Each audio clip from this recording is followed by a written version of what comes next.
السلام علیکم ورحمۃ اللہ وبرکاتہ. ان الحمد للہ نحمده ونستعینه ونستغفره ونعوذ باللہ من شرور انفسنا ومن سیئات اعمالنا من يهده الله فلا مضل له ومن يضلل فلا هادي له واشهد ان لا اله الا الله وحده لا شريك له واشهد ان محمدا عبده ورسوله. اما بعد فاعوذ بالله من الشيطان الرجيم. بسم الله الرحمن الرحيم. يا ايها الذين امنوا اتقوا الله حق تقاته ولا تموتن الا وانتم مسلمون. يا ايها الناس اتقوا ربكم الذي خلقكم من نفس واحدة وخلق منها زوجها وبث منهما رجالا كثيرا ونساء واتقوا الله الذي تساءلون به والأرحام إن الله كان عليكم رقيبا.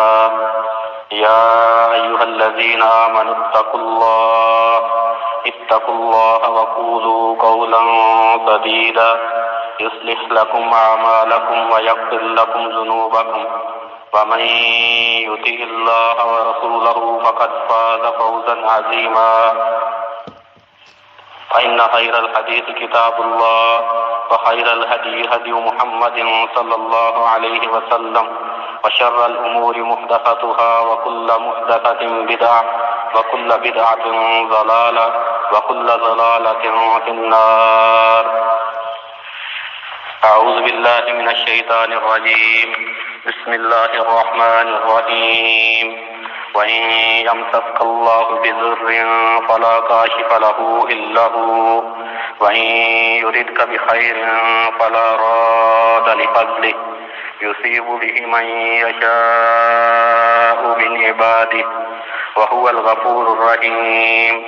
وقال الله تبارك وتعالى في مقام آخر وإن تصبهم حسنة يقولوا هذه من الله وإن تصبهم سيئة يقولوا هذه من عندك قل كل من عند الله فما لهؤلاء القوم لا يكادون يفقهون حديثا.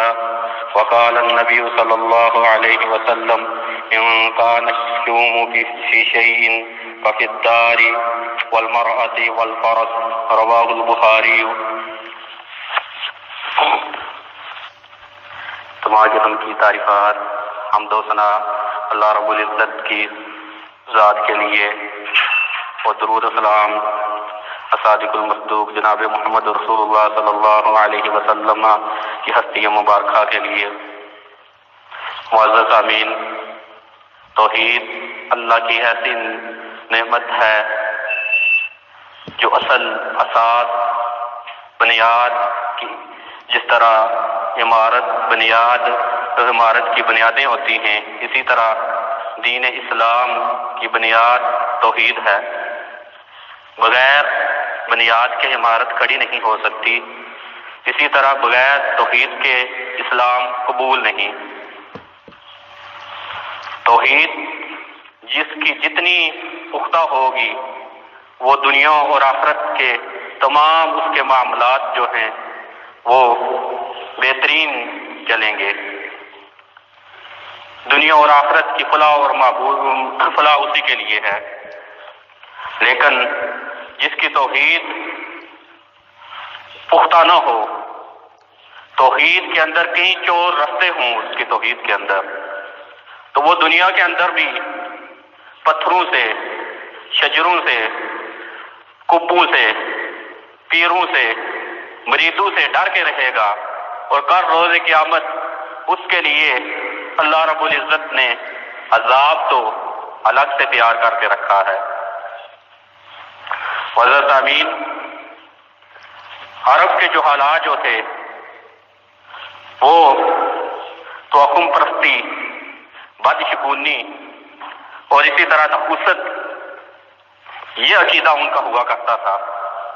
لیکن جب دین اسلام آیا تو دین اسلام نے نحوست، بدشگونی اور توہم پرستی کا عقیدہ جو ہے وہ یکسر بدل دیا، اور اللہ رب العزت نے یہ پیغام دیا کہ خیر اور شر، نافع اور ضار دی جو ہے وہ اللہ رب العزت کی ہستی ہے۔ نہ کوئی پتھر نفع دے سکتا ہے، نہ کوئی پتھر نقصان دے سکتا ہے، نہ کوئی ہستی نفع دینے والی ہے، نہ کوئی ہستی شر دے سکتی ہے۔ نفع اور شر، خیر و بلائی، برائی، سیئہ حسنہ، یہ سب چیزیں اللہ رب العزت کے قبضہ قدرت میں ہیں۔ اللہ رب العزت کے علاوہ کوئی ان کے اندر تصرف کرنے والا قطعاً نہیں ہے۔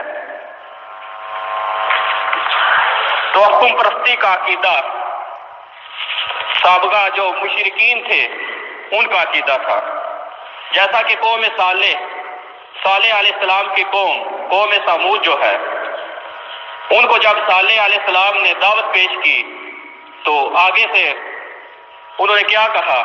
وہ کہنے لگے قالوا اطیرنا بک وبمن معک، کہنے لگے اے صالح ہم بدشگونی لیتے ہیں تجھ سے اور تیرے پیروکاروں سے جو تیرے ساتھ ہیں، ہم بدشگونی لیتے ہیں۔ قال طائرکم عند اللہ، آگے سے صالح علیہ السلام نے کہا کہ تمہاری بدشگونی اللہ کے ہاں ہے۔ بل انتم قوم تفتنون، بلکہ تم تو قوم ہی ایسی ہو جو فتنوں کے اندر پڑی ہوئی ہو۔ یہ قوم صالح تھی جنہوں نے اپنے نبی کو بدشگونی کا جو ہے بدشگونی قرار دیا، کہا کہ نبی جو ہے اس کی وجہ سے ہمیں نقصان پہنچتے ہیں۔ اور اسی طرح آل فرعون کا معاملہ جو ہے وہ بھی قرآن کے اندر ہمیں، جب اللہ رب العزت نے آل فرعون کے غرق کرنے کا واقعہ بیان کیا تو وہاں پر جب ان کا موسیٰ علیہ السلام کے ساتھ مکالمہ ہوا تو تب اللہ رب العزت فرماتے ہیں وَإِذَا جَاءَتْهُمُ الْحَسَنَةُ قَالُوا لَنَا هَٰذِهِ، کہ جب ان آل فرعونیوں کے پاس اللہ رب العزت کی طرف سے کوئی خیر بلائی ملتی تو وہ کہتے کہ یہ ہمارے لیے ہے۔ وَإِن تُصِبْهُمْ سَيِّئَةٌ يَطَّيَّرُوا بِمُوسَىٰ وَمَن مَّعَهُ، جب ان کو کوئی تکلیف تنگی پہنچتی تو وہ بدشگونی لیتے، کہتے کہ موسیٰ اور موسیٰ کے پیروکاروں کی وجہ سے ہمیں یہ تکلیف تنگی پہنچی ہے۔ الا انما طائرهم عند اللہ، خبردار ان کی بدشگونی اللہ کے ہاں ہے۔ ولکن اکثرهم لا یعلمون، اکثر ان کے جاننے والے نہیں ہیں۔ یہ نبی کے اوپر تو تھوپ رہے ہیں کہ نبی کی وجہ سے ہمیں تکلیفیں تنگیاں پہنچتی ہیں، حالانکہ یہ خود ان کے اعمال کی وجہ سے انہیں تکلیفیں پہنچتی ہیں۔ اور اسی طرح قوم عاد جن کی طرف نبی ہود علیہ السلام مبعوث کیے گئے، انہوں نے بھی بدشگونی لی اپنے نبی سے۔ جس طرح نہیں کہا جاتا آج کہ دربار کے باعث سے گزرے تو تم نے سلام نہیں کہا تو دربار کے آگے سے تم گزر نہ سکو گے سلامت، بلکہ گاڑی کا ایکسیڈنٹ ہو جائے گا یا اسی طرح کچھ نہ کچھ نقصان ضرور پہنچے گا تمہیں۔ یہی الفاظ ہود علیہ السلام کو قوم عاد نے کہے۔ قوم عاد نے ہود علیہ السلام کو کہا ان نقول الا تراک بعض آلہتنا بسوء، جب ہود علیہ السلام نے دعوت پیش کی تو وہ کہنے لگے کہ ہم تو اے ہود، ہم تو یہی کہتے ہیں کہ ہمارے معبودوں میں سے کسی ایک معبود نے تجھے کوئی فتنہ پہنچا دیا۔ الا تراک بعض آلہتنا بسوء، ہمارے معبودوں میں سے کسی معبود نے تجھے فتنے میں مبتلا کر دیا ہے۔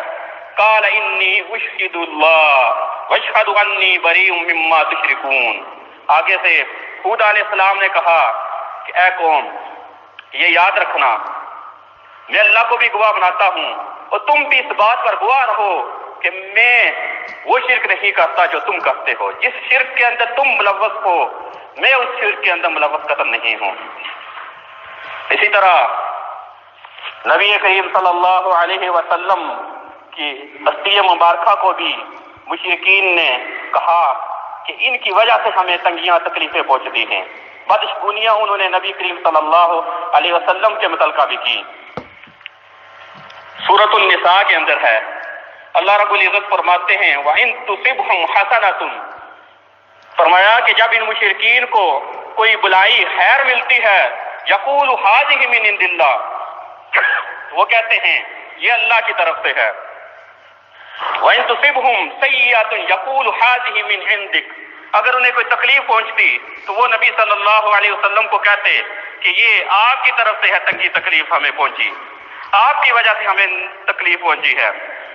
اللہ رب العزت فرماتے ہیں قل، اے نبی آپ کہہ دیجئے کل من عند اللہ، خیر اور شر، حسنہ اور سیئہ، یہ سب اللہ کی طرف سے ہیں۔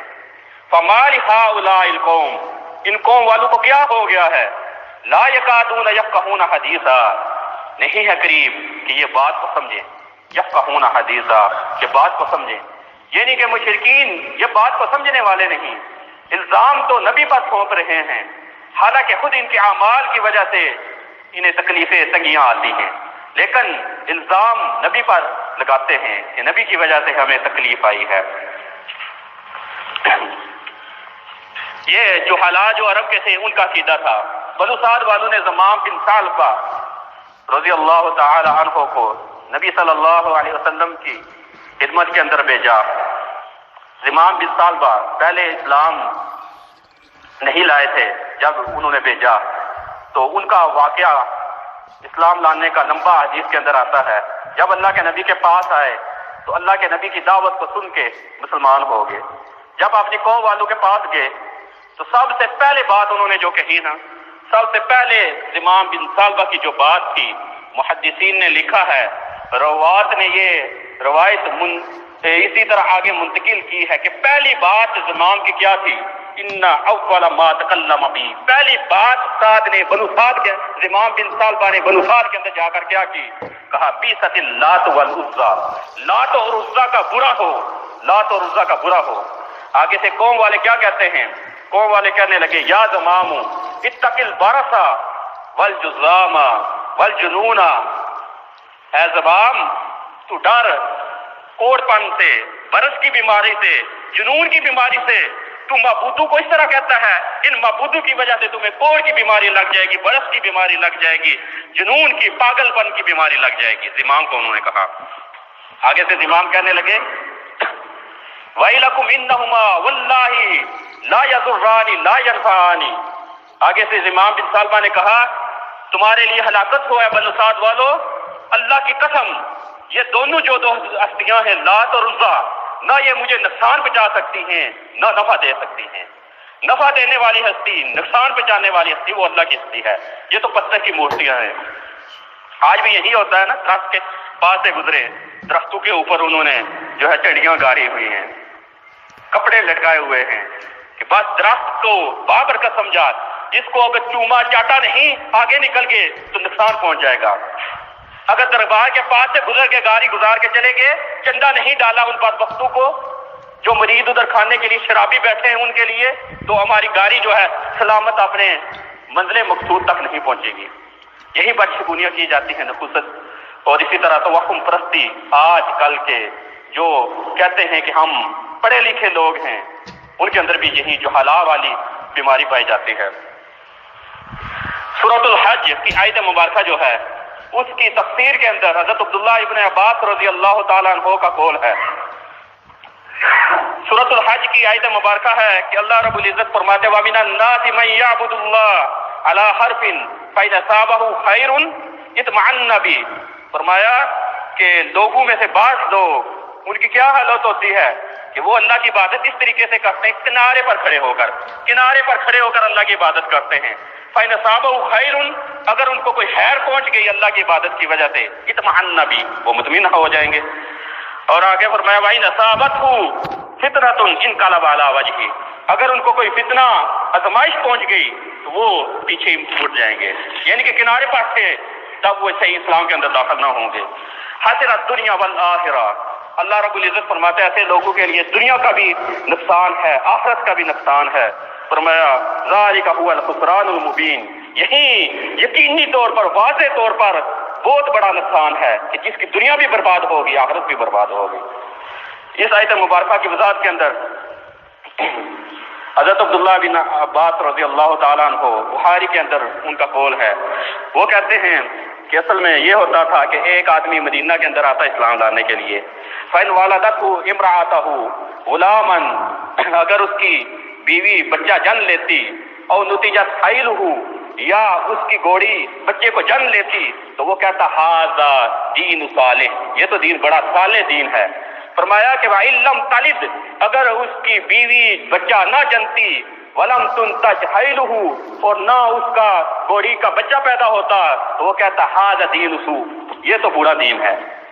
یعنی کہ وہ دنیاوی مفادات کو دیکھ کر دین کو پرکھا کرتے تھے کہ اگر ان کے اولاد ہو جائے، اور اسی طرح اگر ان کی جو جانور ہیں وہ بچے دے دیں، تو وہ کہتے کہ یہ تو دین بڑا اچھا دین ہے۔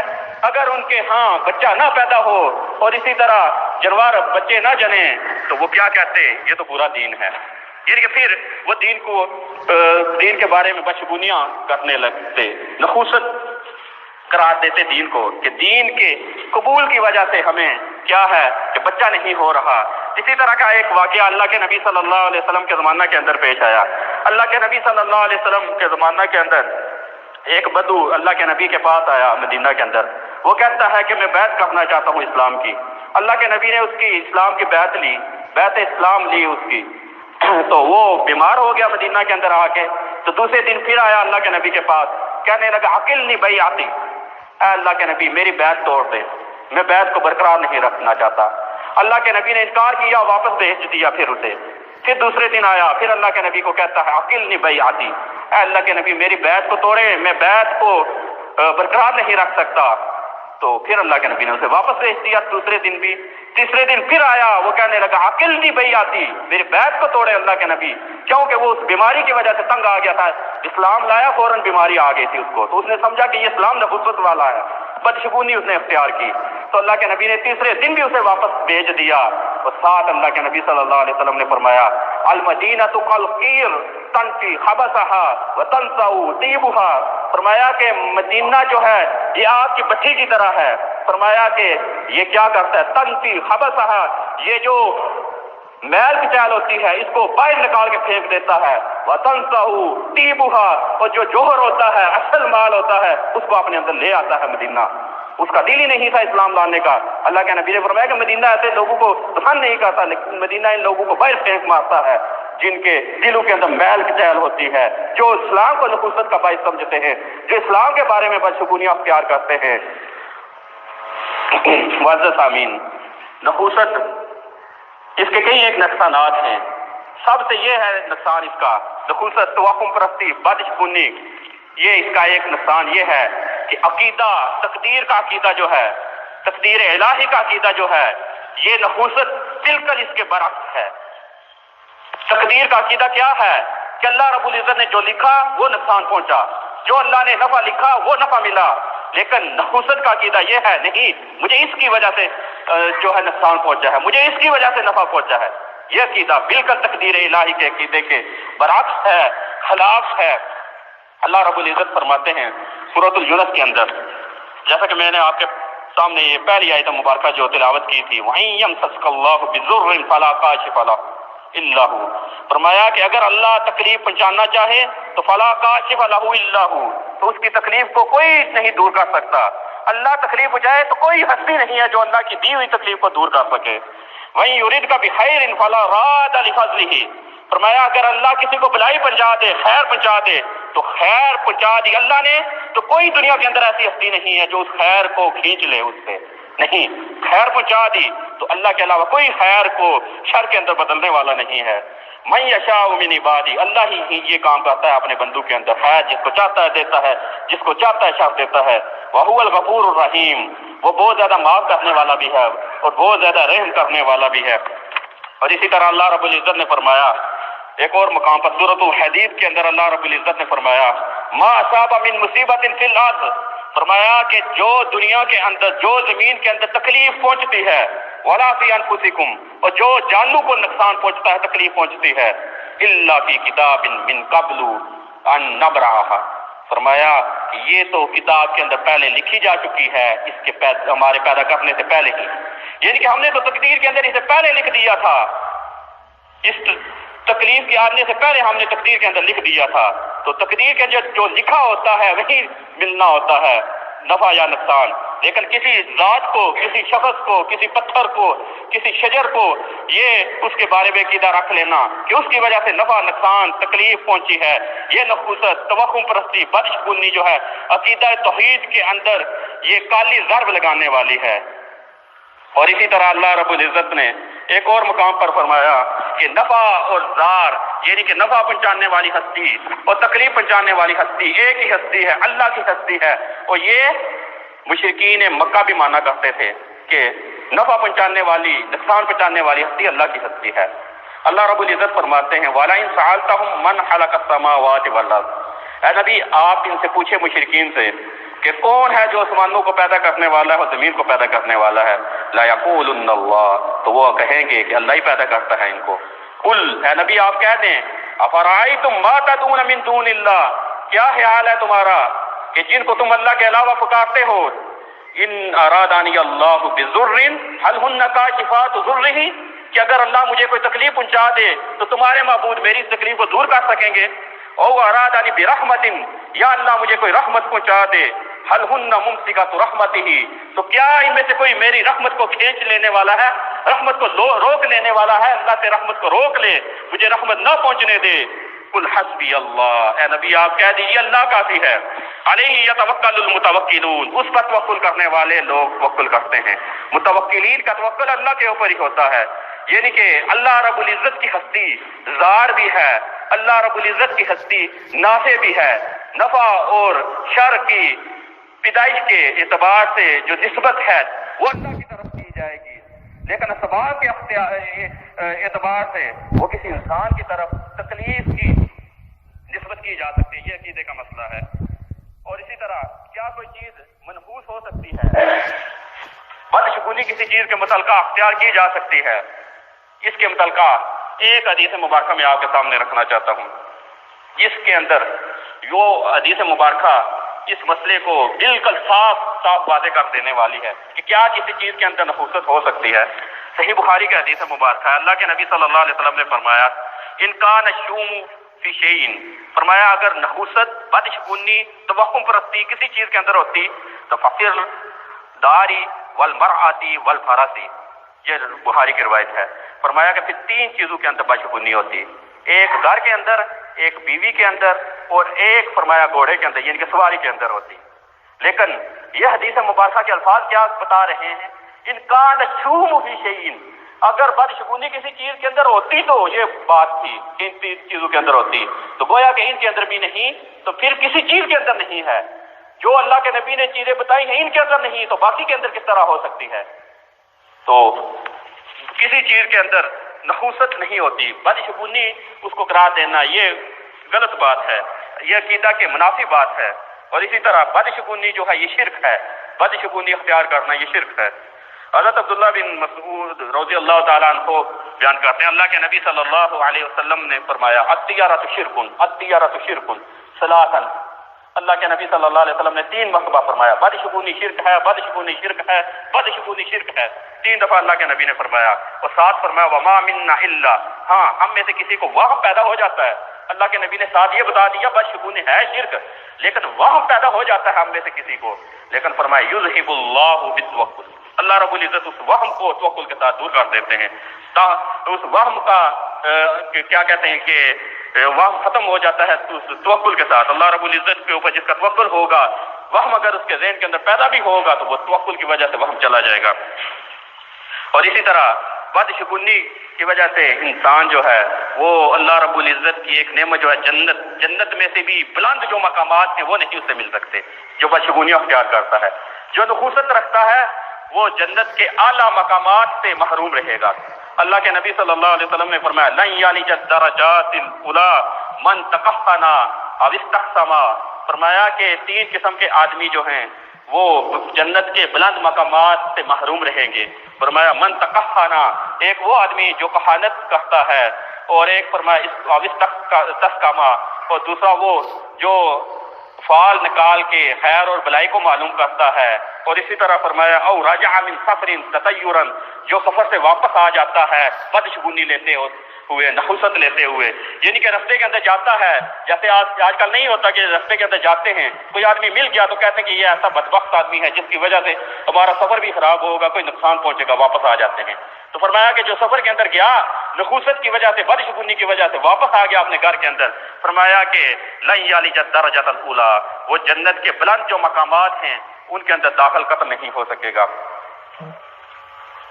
وقت کی قلت کی وجہ سے میں چند ایک آپ کے سامنے جو واقعات ہیں اور اسی طرح اللہ کے نبی صلی اللہ علیہ وسلم کے فرامین ہیں توہم پرستی کے رد کے اندر میں آپ کے سامنے وہ رکھتا ہوں. اور اس کے بعد آج کل جو معاشرے کے اندر وہم پرستیاں، بدشگونیاں رائج ہیں ان کی طرف آپ کا اشارہ کروں گا کہ وہ کون کون سی اس معاشرے کے اندر رائج ہیں. توہم پرستیاں، بدشگونیاں اور نحوستیں، جس کو منحوس سمجھا جاتا ہے، تو اس کی طرف بھی اشارہ کروں گا.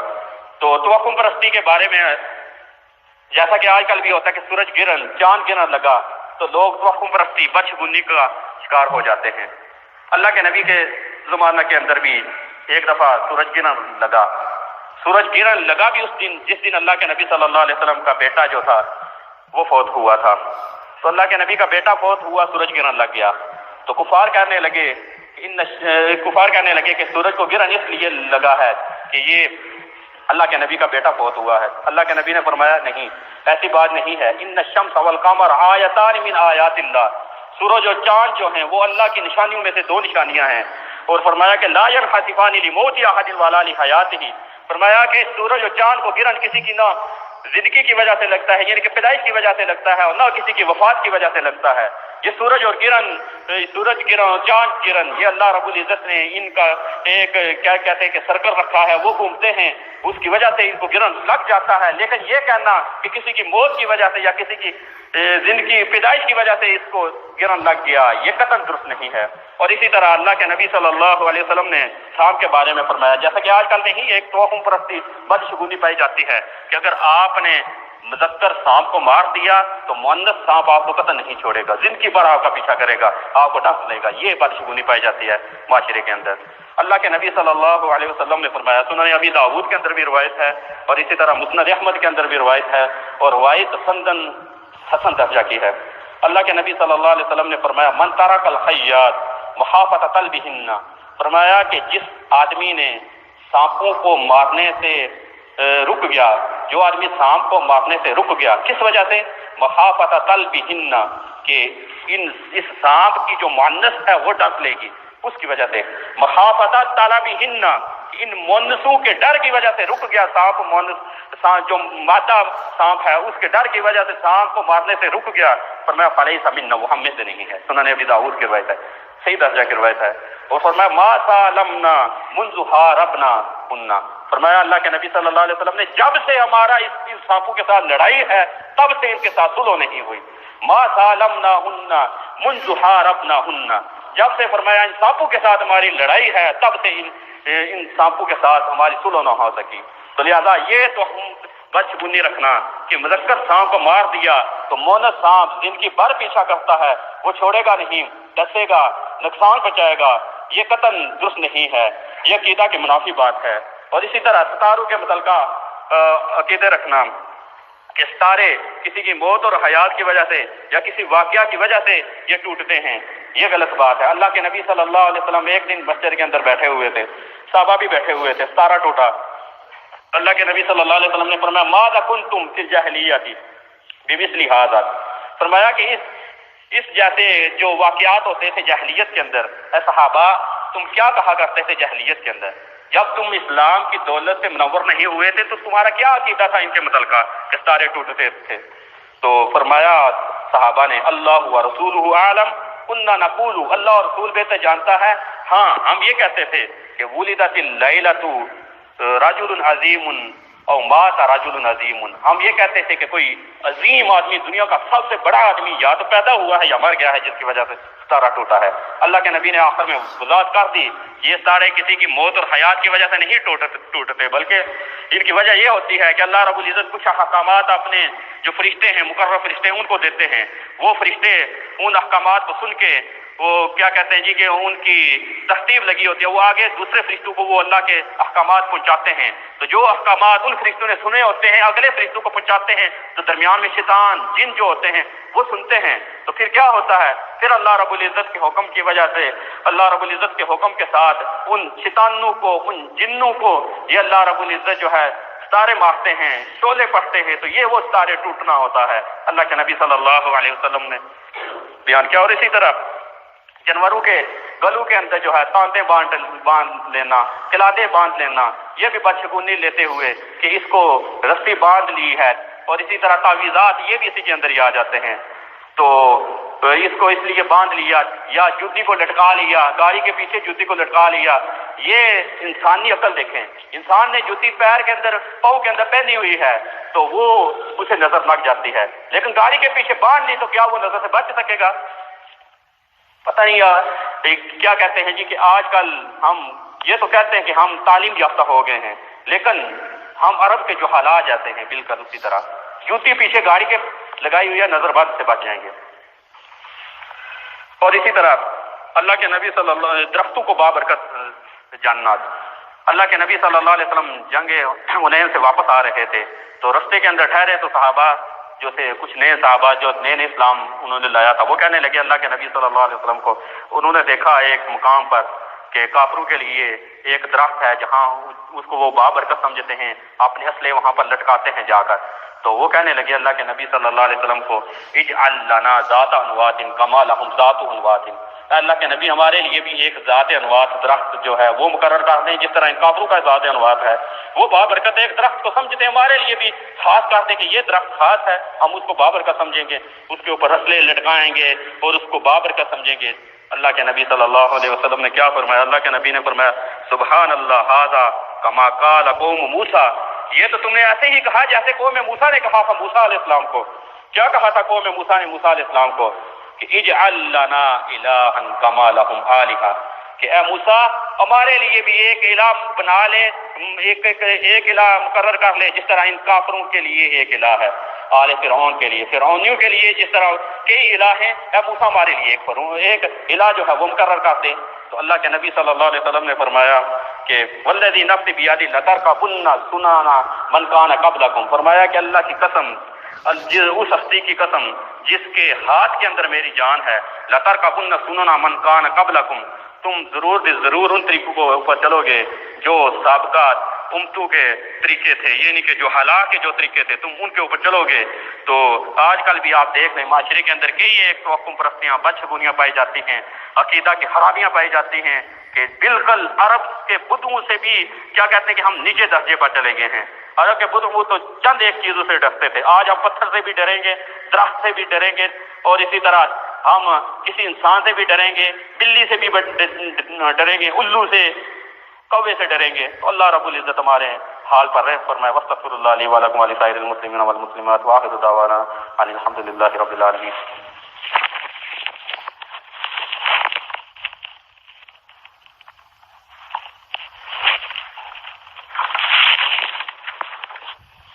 الحمد للہ رب العالمین والصلاۃ والسلام علی رسول الکریم، اما بعد فاعوذ باللہ من الشیطان الرجیم، بسم اللہ الرحمن الرحیم۔ قل اتعبدون من دون اللہ ما لا یملک لکم ضرا ولا نفعا واللہ هو السمیع العلیم۔ سورۃ المائدہ کی آیت مبارکہ، اللہ رب العزت فرماتے ہیں نبی آپ کہہ دو کہ کیا جن کی تم عبادت کرتے ہو اللہ کے علاوہ، ان کے بارے میں آپ بتا دو ان کی حقیقت کیا ہے جن کی تم اللہ کے علاوہ عبادت کرتے ہو۔ لا یملکون لکم ضرا ولا نفعا، جن کی تم اللہ کے علاوہ عبادت کرتے ہو ان کی حقیقت یہ ہے کہ نہ وہ نفع دے سکتے ہیں نہ نقصان پہنچا سکتے ہیں۔ واللہ هو السمیع العلیم، اللہ رب العزت کی ذات مبارکہ جو ہے وہیں سننے والی ہے، وہیں بہت زیادہ جاننے والی ہے۔ تو میں آپ کے کچھ اشارہ کر دیتا ہوں کہ آج کل جو معاشرے کے اندر بدشگونیاں پائی جاتی ہیں ان سے بچا جائے، کیونکہ عقیدہ کے اندر خرابی نہ پیدا ہو، عقیدہ محفوظ رہے۔ جب عقیدہ انسان کا محفوظ رہے گا تو دنیا اور آخرت کی فلاح اور فوز اور کامیابی ہے۔ جب عقیدہ خراب ہو گیا، عقیدہ میں نے کہا تھا کہ یہ عمارت کی بنیاد کی طرح ہے، جب بنیاد خراب ہوگی تو عمارت نیچے گر جائے گی۔ پھر عقیدہ توحید خراب ہوا تو عمارت اسلام کے نیچے گر گئی۔ تو نحوست و بدشگونیاں مختلف صورتیں جو اس کی آج کل رائج ہیں وہ میں آپ کے سامنے رکھ دیتا ہوں، ان کی طرف اشارہ کر دیتا ہوں۔ ایک نفوست یہ پائی جاتی ہے معاشرے کے اندر کہ سیاہ بلی نے رستے کو کاٹا تو کہتے ہیں کہ بس اب ہم جس کام کے لیے جائیں گے وہ خیر والا کام نہیں ہے، خیر نہیں ملے گی، سیاہ بلی نے کاٹ لیا ہے راستہ، یہ بدشگونی۔ اور اسی طرح ایک بدشگونی ایک دکانداروں کے اندر یہ پائی جاتی ہے کہ پہلا گاہک جو ہے اس کو ادھار نہیں دینا، اگر اس کو ادھار دے دیا تو سارا دن ادھار ہی چلے گا، پھر سارا دن ادھار ہی چلے گا، پھر کوئی نقد لینے والا نہیں آئے گا، یہ بھی بدشگونی ہے۔ کیوں؟ تمہیں کس نے غیب دیا ہے کہ کوئی نقد لینے والا نہیں آئے گا؟ اور اسی طرح گاہک کو خالی نہ لوٹانا، کہ گاہک کو میں نے خالی لوٹا دیا تو کیا ہوگا کہ میری دکان پہ کوئی گاہک ہی نہیں آئے گا۔ اور اسی طرح شادی کے اوپر بارش کا نہ تھمنا، یعنی کہ بارش رکتی نہیں ہے شادی کے اوپر، تو پھر کئی ایک بدشگونیاں ہم لیتے ہیں، نحوست لیتے ہیں، یہ بندہ ہی بڑا منحوس ہے کہ جس کی شادی ہے، جس کی وجہ سے بارشیں نہیں رک رہی، تو انسان کوئی منحوس نہیں ہے، کوئی چیز نہیں نحوست والی، انسان کیا کوئی چیز نہیں نحوست والی۔ اور اسی طرح بچے کی پیدائش پر کسی خاص درخت کے پتے لٹکائے جاتے ہیں، اصل میں یہ کئی علاقوں کے اندر ہوتی ہیں بدشگونیاں، کئی علاقوں کے اندر یہ نہیں پائی جاتی، اس کے کیا کہتے ہیں کہ شکل و صورت کچھ بدل کے ہو جاتی ہے، لیکن ایک یہ بھی بدشگونی پائی جاتی ہے پاکستان کے اندر کہ بچہ پیدا ہو تو دروازے کے اوپر کسی درخت کے پتے لٹکا دیے جاتے ہیں کہ بچہ جو ہے وہ جنات سے محفوظ رہے گا، حالانکہ اللہ کے نبی صلی اللہ علیہ وسلم نے ادعیہ بتائی ہیں کہ دعائیں پڑھیں آپ صبح و شام کی، اور اسی طرح جو ہے قرآن پڑھے گھر کے اندر، نفل و نوافل پڑھے تو جنات سے آپ محفوظ رہیں گے۔ ہم نماز نہیں پڑھتے، قرآن نہیں پڑھتے، وہ دعائیں نہیں پڑھتے، تو پھر کہتے ہیں کہ ہمارے گھر کے اندر جنات آ گئے، کہ جنوں نے بسیرا کرنا ہے، پھر انسان کیا لینے جائے وہاں پر ہیں۔ اور اس کے بعد نئی گاڑی خرید کر اس کے سامنے یا پیچھے جو ہے جوتا لٹکا لیا جاتا ہے کہ نظر بد سے بچیں، نظر بد سے بچنے کے لیے جوتا لٹکا لیتے ہیں۔ 20 لاکھ کی گاڑی ہوتی ہے اور اس کی کیا کہتے ہیں جی کہ سارا اس کی ویلیو ختم کر دیتے ہیں 100-150 کا جوتا آگے لٹکا کے۔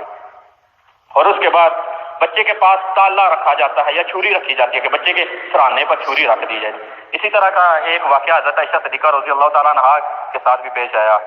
الادب المفرد کے اندر امام بخاری علیہ الرحمہ نے وہ نقل کیا ہے کہ حضرت عائشہ صدیقہ رضی اللہ تعالیٰ عنہا نے دیکھا ایک بچہ تھا جس کے سرانے کے پاس استرا پڑا ہوا تھا، تو پوچھا کیوں رکھا ہے؟ تو کہنے لگے کہ یہ تو ہم نے اس لیے رکھا ہے کہ اسے کوئی جنات وغیرہ نقصان نہ بچائے۔ تو حضرت عائشہ نے استرا لے کر پھینک دیا، کہا کہ یہ استرا بچانے والی چیز ہے، بچانے والی جنات سے نفع نقصان ہے، اللہ کی ہستی ہے، استرا کچھ نہیں کر سکتا۔ اسی طرح تالا چھری وغیرہ جو ہے لوہے کی کوئی چیز انسان کو کوئی نہ نفع دے سکتی ہے نہ نقصان دے سکتی ہے۔ اور اسی طرح الو کا بولنا کہ جس کے گھر کے پاس الو بولا بس اس کے ہاں کوئی نہ کوئی وفات ہوگی، تو یہ بھی بدشگونی ہے۔ اور اسی طرح آٹے کا گرنا کہ آٹا گرا تو پھر بدشگونی لی جاتی ہے کہ مہمان آئے گا یا جس طرح کی بدشگونی لی جاتی ہے۔ اور اسی طرح بہترین مکان بناتے ہیں، اچھا مکان بناتے ہیں، لیکن کیا کرتے ہیں کہ ایک سیاہ کالی ہنڈیا جو ہے اس کے اوپر رکھ دیتے ہیں کہ ہم نظر بد سے بچ جائیں گے۔ یہ بدشگونی ہے، توقع پرستی ہے، نخوست والی بات ہے، اور یہ عقیدے کے خلاف ساری باتیں ہیں کہ مکان بنایا اور بائی جو ہے کالی ہنڈیا الٹی کر کے رکھ دی کہ ہم نظر بد سے بچ جائیں گے، گھر جو ہے وہ نظر بد سے بچ جائے گا۔ اور اسی طرح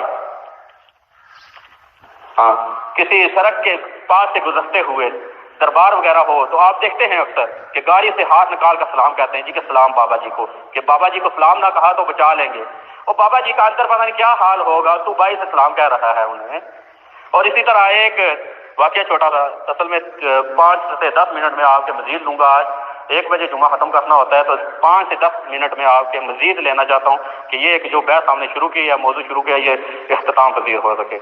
تو ایک واقعہ یہ پیش ہوا، میں گاڑی کے اندر جا رہا تھا تو پہلے روڈ وہ پرانا تھا، ادھر ایکسیڈنٹ نہیں ہوا کرتے تھے، وہ ڈبل روڈ ہو گیا تو جس کی وجہ سے ادھر ایکسیڈنٹ ہونا شروع ہو گیا، تو میں پہلی سیٹ پر بیٹھا تھا، تو وہ جب ہم جا رہے تھے پیچھے سے تو آگے ایک گاڑی جا کر اس کا ایکسیڈنٹ ہوا، تو وہ کہنے لگا ڈرائیور کہ یہ اصل میں جگہ ایسی ہے، یہاں پر ایک 7 پیر ہیں جن کی وجہ سے ان کو اگر ناراض کر لیا جائے نا تو پھر ادھر سے بندہ سلامت نہیں گزر سکتا۔ میں نے کہا کہ یار میں کتنا عرصہ ادھر سے آتا جاتا ہوں، مجھے یہ تو بتا کہ جب یہ روڈ بنی نہ تھی، سنگل روڈ تھی، ڈبل روڈ نہیں تھی، تو تب کوئی ایکسیڈنٹ نہیں ہوتا تھا، اب کیوں ہوتا ہے؟ تو وہ چپ۔ اور اسی طرح جمعے کے دن عید آ جائے تو کہنا کہ یہ جمعے کا دن بڑا بھاری وزنی دن ہے، اور اسی طرح دلہن کی رخصتی کے وقت اسے قرآن کے سائے سے گزارنا، اور گھر کے اندر داخل کرتے ہوئے بھی کئی ایک جو ہے بدشگونیاں کی جاتی ہیں، لوٹا پھیرا جاتا ہے، کبھی کیا کیا جاتا ہے، کبھی کیا کہتے ہیں جی کہ درخت کے پتے جھاڑے جاتے ہیں، کئی ایک بدشگونیاں پائی جاتی ہیں، یہ ساری بدشگونیاں ہیں۔ اور اسی طرح کوئی دن خاص کر لینا کہ یہ شر والا دن ہے، بد دن ہے، منگل کا دن جو ہے وہ کہنا جی کہ سفر نہیں کرنا، کیونکہ اگر منگل کے دن سفر شروع کیا تو خیر نہیں ملے گی۔ دیکھیں نا آج کل یہی وہ بدشگونی پائی جاتی ہے نا، غالباً منگل اور بدھ کو یہ بازار کے اندر گوشت نہیں بناتے، برا دن جانتے ہیں یہ، حالانکہ سارے اللہ کے دن ہیں، کسی دن کے اندر کیا کہتے ہیں جی کہ نفوست نہیں ہوتی، بلکہ انسان کے خود برے اعمال ہوتے ہیں جس کی وجہ سے تکلیف آ جاتی ہے، یا انسان کے اچھے اعمال ہوتے ہیں جس کی وجہ سے اس کو خیر مل جاتی ہے۔ اور اسی طرح ڈائجسٹ وغیرہ جو ہے وہ دیکھے جاتے ہیں کہ آپ کا ہفتہ کیسا رہے گا، آپ کا ہفتہ کیسا رہے گا، وہ دیکھ کر تصور بنا لیا جاتا ہے، خیالات نظریات ویسے بنا لیے جاتے ہیں، فکر ویسے بنا لی جاتی ہے کہ جو لکھا تھا اس اخبار کے اندر ہفتہ گزرنے کا میزان، وہی میرا ہفتہ اسی طرح گزرے گا۔ یہ عقیدے کے برخلاف باتیں ہیں۔ اللہ کے نبی صلی اللہ علیہ وسلم نے فرمایا من آت عرافا او کاہنا فصدقوا بما یقول فقد کفر بما انزل علی محمد، فرمایا کہ جو کاہن کے پاس یا نجومی کے پاس آیا اور اس کی بات کی تصدیق کی تو اس نے گویا کہ نبی محمد رسول اللہ صلی اللہ علیہ وسلم کے اوپر نازل ہونے والی جو شریعت ہے اس کی تکذیب کی، اس کو جھٹلایا، اس کا انکار کیا۔ سامعین، ہم عقیدہ توحید کے اقراری ہیں، ہم کہتے ہیں کہ ہم توحید پرست ہیں، لیکن ہمارے ہاں بھی کئی ایک توہم پرستیاں بدشگونیاں پائی جاتی ہیں، تو کئی ایک آپ کے سامنے میں نے رکھ دی ہیں، اشارہ کر دیا ہے۔ اس طرح کی بدشگونیاں رکھنا یہ اسلام کا عقیدہ جو ہے عقیدہ توحید بالکل اس کے خلاف باتیں ہیں اور ان سے بچا جائے۔ اکثر یہ دیکھا جاتا ہے کہ توحید پرست ہے لیکن کسی بابا جی کے پاس گیا ہے کہ سنا ہے کہ اس کا دھاگا جو ہے وہ چلتا ہے۔ انسان عقل استعمال کرے کہ پورا میں نے لباس داغوں کا بنا ہوا پہنا ہوا ہے لیکن میں نے ہی تکلیف سے بچ سکا، یعنی کہ مجھے بیماری لگ گئی، تو اس کے ایک دھاگے نے کیا کرنا ہے پھر؟ اصل میں بات یہ ہوتی ہے کہ انسان کیا ہے وہ نظریات بنا لیتا ہے کہ بس اس دھاگے کی وجہ سے مجھے شفا ملنی ہے، حالانکہ اس بیماری کا علاج جو ہے وہ ڈاکٹروں کے پاس ہوتا ہے، وہ دوائی دیں گے، آپ کھائیں گے ٹھیک ہو جائیں گے۔ تو اللہ رب العزت سے دعا ہے کہ اللہ رب العزت ہمیں صحیح معنی میں دین اسلام کو سیکھنے کی اور اس کے اوپر عمل کرنے کی توفیق عطا فرمائے۔ اچھا، ایک پروگرام ہو رہا ہے یہ چترپڑی کے اندر، چترپڑی میں پروگرام ہو رہا ہے اتوار عشاء کی نماز کے بعد شروع ہوگا پروگرام، اور جو مرکز کے اندر مرکزی جامعہ مسجد اہل حدیث ہے ادھر چترپڑی کے اندر، تو اس کے اندر کافی جو خطباء اور علماء اور اسی طرح کیا کہتے ہیں کہ اسلام کے اور مسلک کے بڑے بڑے جو مناظرین ہیں وہ بھی آئیں گے، اسی طرح مولانا عمر صدیق صاحب مناظر اسلام گجرا والے وہ بھی آئیں گے، اور اس کے بعد مولانا سید سبطین شاہ نقوی صاحب وہ بھی آ رہے ہیں، اور اسی طرح شکیب الرحمان پسروری صاحب وہ بھی تشریف لا رہے ہیں، سیف اللہ خالد ملتانی یہ بھی تشریف لا رہے ہیں، اور اس کے بعد کچھ اور علماء مقامی ہوں گے۔ تو آپ سے یہ درخواست ہے کہ آپ اپنی شرکت یقینی بنائیں، یہ میں نہیں کہوں گا کہ جس کا دل کرتا جائے، نہیں، شرکت یقینی بنائیں، یہ آپ تعاون کریں ان کے ساتھ کہ آپ ان کے پروگرام کو کامیاب کریں، یقینی شرکت بنائیں۔ تو جس نے جانا ہو بلکہ لازمی جائے تو وہ ہمیں بتائے تو ہم اس کے مطابق پھر گاڑیاں وغیرہ جو ہیں ان کا بندوبست کرتے ہیں، تو پھر اس پروگرام کے اندر شرکت کرتے ہیں۔ اتوار نماز عشاء کے بعد، اسی اتوار کو نماز عشاء کے بعد پروگرام ہوگا چترپڑی کے اندر، تو تمام افراد اپنی شرکت لازمی بنائیں۔ واستغفر اللہ لی ولکم ولسائر المسلمین والمسلمات، وآخر دعوانا ان الحمد للہ رب العالمین۔